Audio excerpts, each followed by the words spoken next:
Bonjour à tous. Dans cet enseignement, vous allez apprendre pourquoi le christianisme de Rome prêche une doctrine, un Dieu en trois personnes. Une thèse nommée la Trinité. Dans l'introduction sera l'étymologie du mot Trinité, d'où elle provient, par qui, quelle est sa nature, quel est son sens. Nous verrons aussi d'autres courants de pensée trinômes, prêchant un Dieu en trois dieux, et quel impact a joué cette triade trinitaire sur la nature divine du Père et du Fils, et qui a bouleversé totalement toute la chrétienté jusqu'à aujourd'hui. Nous parlerons ensuite du fondement de cette doctrine trinitaire, mise en place par un homme nommé Constantin, à l'époque romaine après le Christ. Mais nous verrons aussi d'où provient ce culte, avant la venue du Christ, et pourquoi cet empereur a-t-il procédé ainsi. Le mot Trinité n'est pas mentionné dans la Bible, et ce n'est certainement pas le message du Dieu d'Abraham, d'Isaac et de Jacob, ni des prophètes, ni de Christ, ni des apôtres. L'explication du mot Trinité fut entendue pour la première fois vers 180 après Christ, dans les écrits de Théophile d'Antioche. Le mot Trinité vient du mot Trinitas, en latin tri, qui veut dire trois, unitas, unité. Trois personnes en une unité. Cela provient de Tertullien, venant d'une famille païenne à Carthage. Disait qu'avant sa conversion, il se livrait à tous les plaisirs et désordres païens, et qui s'est converti au christianisme, prêchant un Dieu unique en trois personnes. Frères et sœurs, la crainte de l'Éternel est le principe de toute connaissance. Les insensés méprisent la sagesse et l'instruction. En 312 de notre ère, l'empereur romain Constantin avait eu un songe juste avant une guerre. Il vit une croix dans le ciel et décide de la mettre dans les boucliers de ses soldats pour gagner la guerre. Et entendit d'une voix de Jésus-Christ disant par ce signe, tu vaincras. Ainsi, il gagna la guerre. Ceci est un faux prophète, car il surgira de faux Christ et de faux prophètes, et ils feront de grands miracles et des prodiges, de manière à égarer, s'il est possible, même les élus. C'est pourquoi, mes bien-aimés, fuyez l'idolâtrie, et ne craignez pas les signes du ciel, car l'Éternel Dieu dit, tu ne te feras point d'image taillée, ni de représentation quelconque des choses qui sont en haut dans les cieux. Constantin Ier n'était pas du tout chrétien, mais bien un adepte de la mythologie grecque d'Apollon, un adorateur du culte de Mitra, qui connut une grande popularité dans l'armée romaine, venant de l'empereur Aurélien. Constantin fit un mélange de religion païenne et de la foi chrétienne. Voyant un succès grandissant, la chrétienté s'est retrouvée avec la fête de Noël, qui est la naissance de Mitra, et enfin la doctrine de la Trinité, divinité babylonienne. Son but était d'unifier son empire et dominer sur l'homme. Il sera baptisé sur son lit de mort en 337. Frères et sœurs, ils détourneront l'oreille de la vérité et se tourneront vers des légendes. Constantin vénérait une divinité solaire. Il créa une nouvelle monnaie d'or, le solidus, et il fera frapper sur les monnaies la légende au soleil invaincu qui m'accompagne. Par amour de l'argent, ces faux enseignants vous exploiteront au moyen de paroles artificielles. Quelques années après, un des conflits les plus violents a eu lieu entre des pères de l'Église qui traitaient la nature divine du Père et du Fils.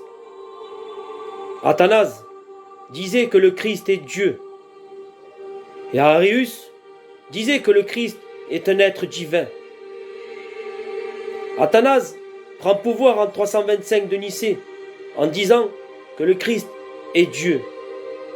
381, Concile de Constantinople, le Saint-Esprit arrive et rentre en scène. Il est Dieu aussi, un Dieu en 3 personnes. La Trinité apparaît. Père, Fils, Saint-Esprit. À compter de cette date, des groupes du peuple ne crurent pas en la Trinité et furent chassés de leur territoire, excommuniés, brûlés au bûcher et même torturés jusqu'à la mort. C'est Constantin, par une loi en 321, fera le dimanche un jour de repos hebdomadaire, le jour du soleil. C'est bien lui qui a transgressé ce jour, en remplacement du samedi, le vrai jour saint du Shabbat, qui est du vendredi soir au samedi soir, et non le dimanche, Sunday en anglais. Et l'Église catholique l'a mise en place au concile de Laodicée en 363.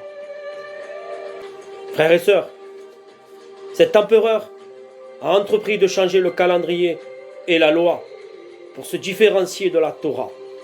Et beaucoup suivront leur débauche. Et à cause d'eux, la voie de la vérité sera blasphémée. Alors, souviens-toi de faire du jour du repos un jour saint. Pendant 6 jours, tu travailleras. Mais le 7e jour est le jour du repos de l'Éternel, ton Dieu. Alors, il y a donc un repos de Shabbat réservé au peuple de Dieu. Car celui qui entre dans le repos de Dieu se repose de ses œuvres, comme Dieu s'est reposé des siennes.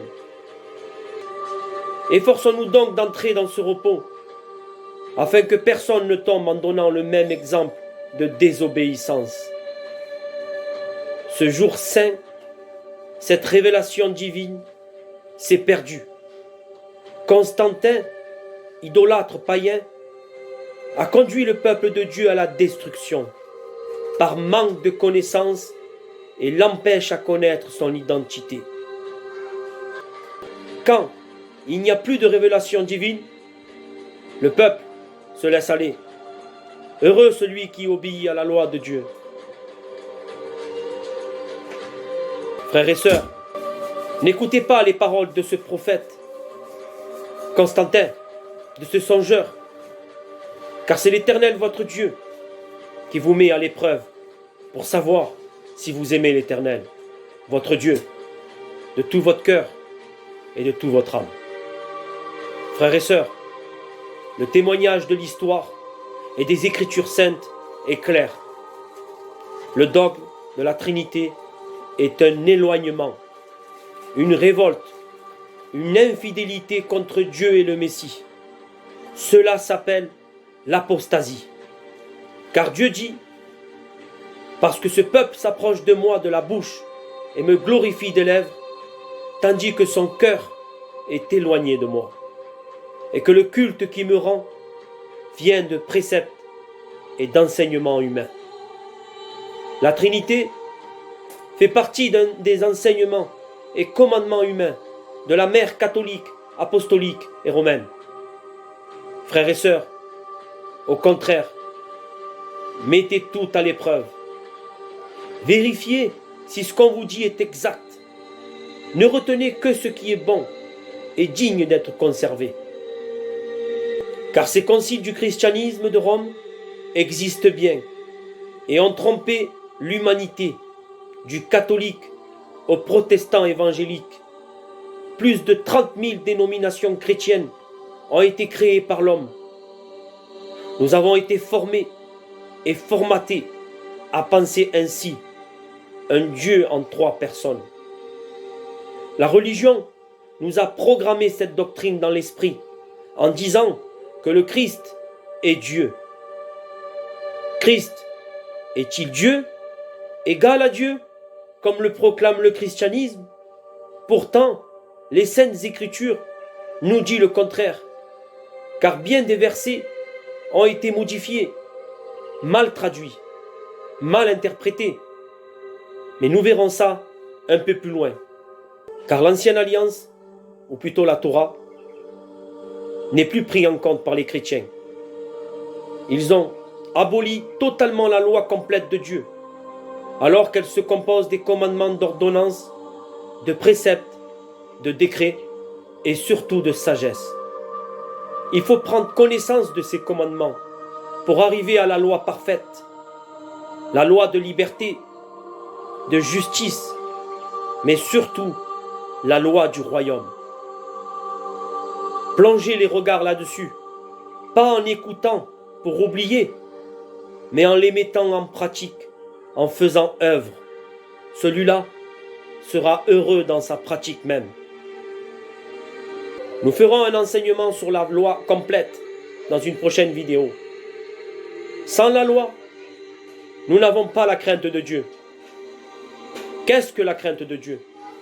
Si ce n'est d'être soumis à l'Éternel, c'est détester la haine du mal, l'orgueil, l'arrogance, les paroles trompeuses, la bouche perverse qui mène à l'hypocrisie.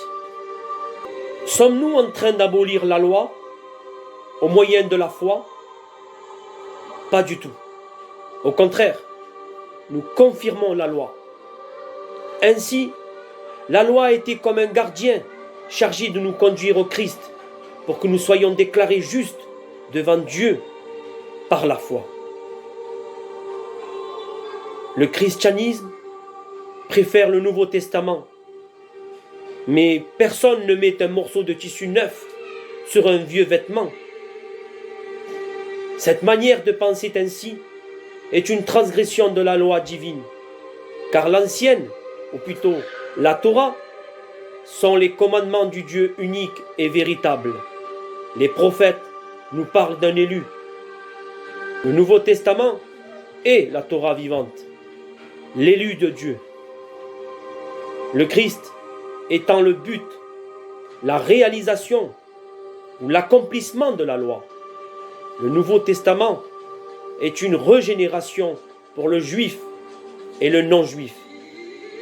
Mais le christianisme a préféré se retirer des commandements de Dieu, car ils ont préféré vénérer des cultes païens, instaurer des idoles, des statues grecques triades, dites capitolines, sous la forme originale, Jupiter, Junon, Minerve.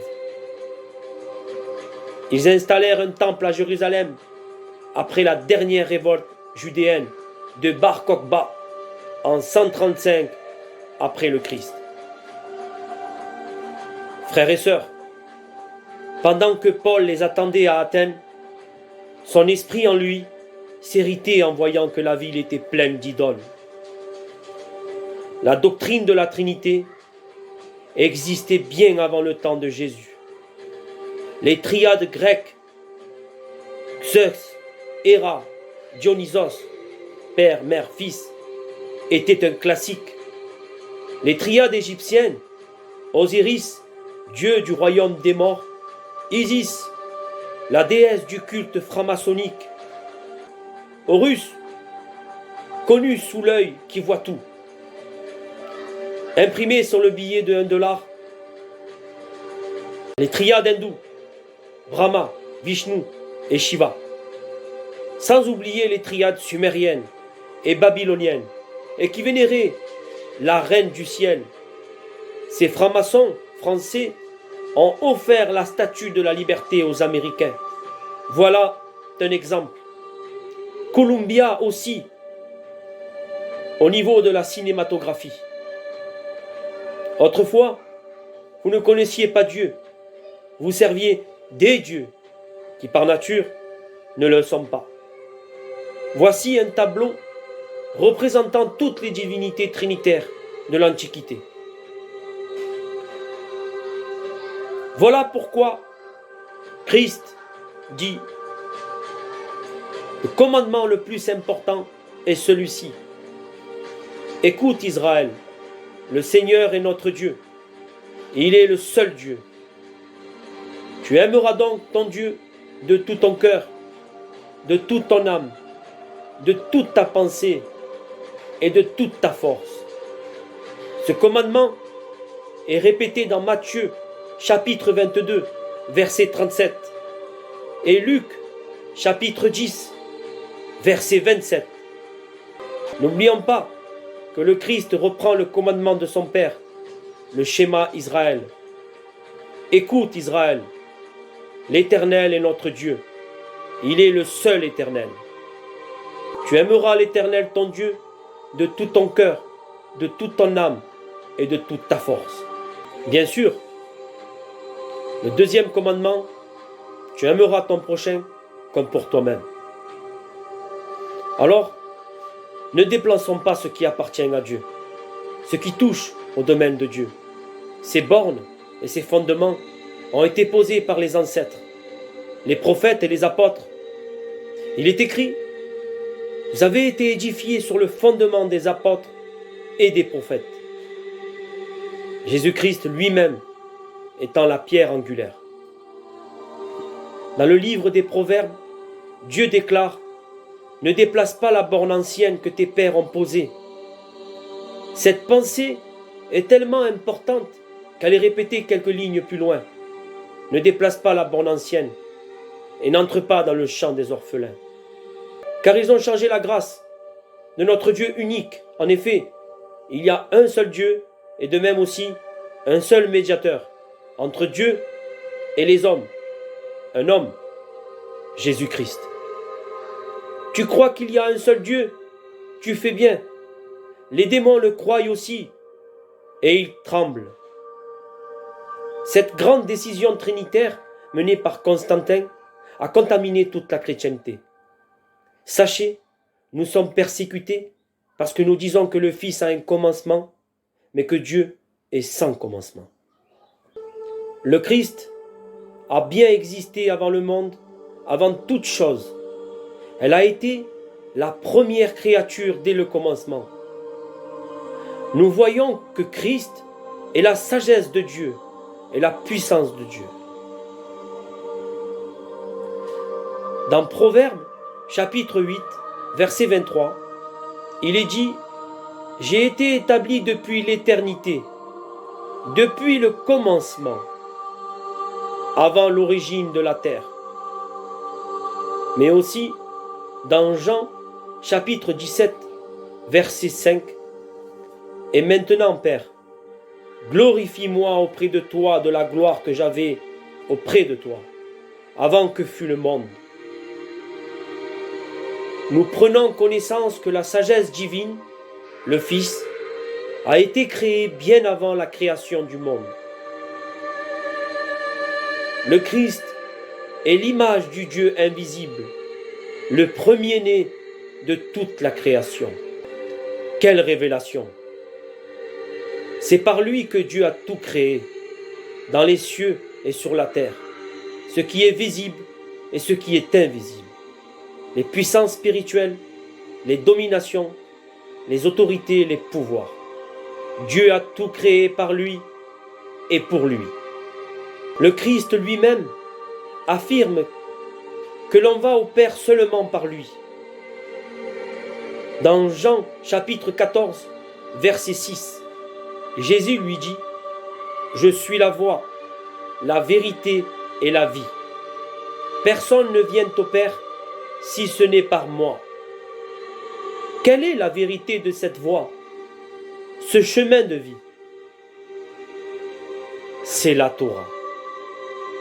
Christ est la Torah vivante. En chair et en os, en étant un être humain comme nous le sommes, il est la vie, il est l'accomplissement des commandements de notre Père à tous. Dans Matthieu, chapitre 19, verset 16, il est dit « Maître, que dois-je faire de bon pour avoir la vie éternelle ?» Jésus lui répondit « Pourquoi m'interroges-tu sur ce qui est bon? Un seul est le bon. Si tu veux entrer dans la vie, observe les commandements. » Pourquoi la sagesse, le Christ, est descendu de la gloire de son Père. Car Dieu a tellement aimé le monde qu'il a donné son Fils unique, afin que tout homme qui croit en lui ne périsse point, mais qu'il ait la vie éternelle. Ces grandes promesses ont été données pour que nous devenions participants de la nature divine. Car il faut fuir la corruption de ce monde de convoitise. Le Christ est né, issu du Père. Il est venu dans le monde. Maintenant, il quitte le monde et va auprès du Père. Par ces versets, nous voyons que le Christ a une forme, une nature divine, mais elle n'est pas considérée égale à Dieu ou Dieu lui-même, mais créée par Dieu, un être manifesté dès le commencement et animé par Dieu.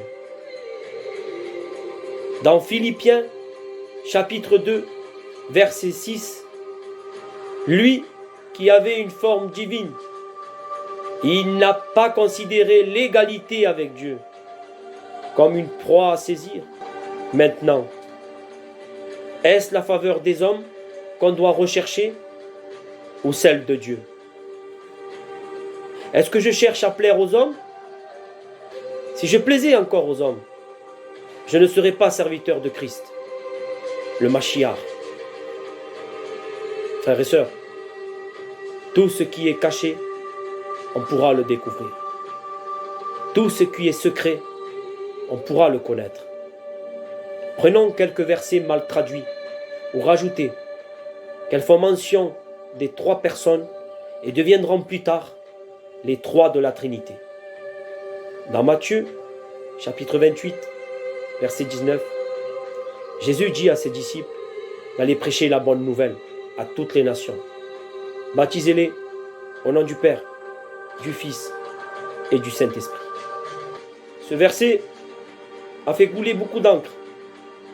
Plusieurs facteurs montrent un véritable problème, une fraude biblique sur l'influence trinitaire de cette fausse doctrine.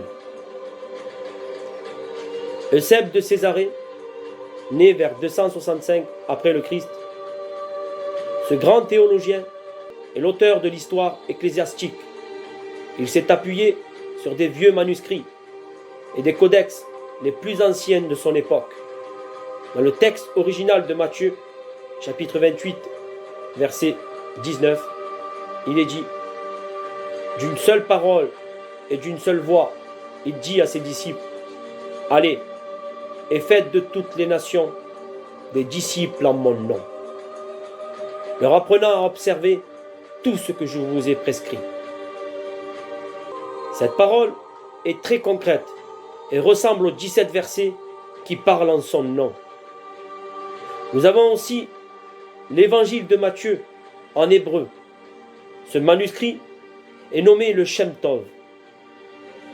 Chapitre 28, verset 19, ce verset nous dit « Allez, et gardez pour accomplir toutes les paroles que je vous ai commandées jusqu'à l'éternité. » Tous les baptêmes dans le Nouveau Testament, la régénération n'était fait qu'au nom de Christ et non pas au triple nom. Le Christ ne peut pas avoir donné à ses disciples cet ordre trinitaire de baptême, car le Nouveau Testament ne connaît qu'un seul baptême, au nom de Christ. La version de Matthieu, de nos livres, date du IVe siècle et non du IIe siècle. Le chapitre 28, verset 19 de Matthieu est bien une fraude biblique et un ajout de l'Église catholique. D'autres passages bibliques sont faussés par le christianisme de Rome. Le frère Jérémie a fait plusieurs enseignements en vidéo sur Ésaïe chapitre 9, verset 5, 1 Jean chapitre 5, verset 7 et Jean chapitre 1, verset 1. Je vous invite à voir sa chaîne YouTube Sagesse Divine. Je vous dis à bientôt dans un prochain enseignement. Que Dieu vous guide. Soyez bénis.